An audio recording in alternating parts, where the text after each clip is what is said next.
ଆରେ guys guys ଏ ବୋକାଚୋଦା ସିଂହ ମୁଁ ଛେଳିବିନି କି ଭାବିକି ମତେ ହେୟଜ୍ଞାନ କରିଦଉଥିଲା। ଭାବୁଥିଲା କିଛି ବାଳ ତାର ଭଙ୍ଗିଆ କରିପାରିବନି।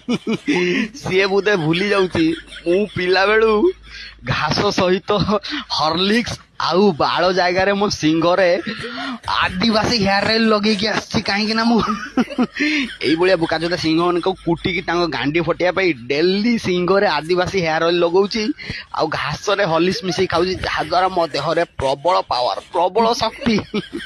ମାରି ଦେଇଛି କୁଟେ, ତା ମୁଣ୍ଡ ଚଢକି ଚାଲିଥିବ, ଦେଖୁନ କେଉଁ ପାହାଡ ତଳକୁ ଖସି ପଡୁଛି। ମତେ ଯାହା ଲାଗୁଛି ତା ଲିଭର ଜାଗାକୁ କିଡନୀ, ଆଉ କିଡନୀ ଟା ଗାଣ୍ଡି ପଟେ ପୁଚକିନା ଛିକିରି ପଳେଇଥିବ। ବାଳ ଜୀବନ ଥିବା ସହିତ କଣ ଛେଳି ସହିତ ଆଉ ଲାଗିବନି। ବୋକାଚୋଦା ସିଂହ ବାଳ।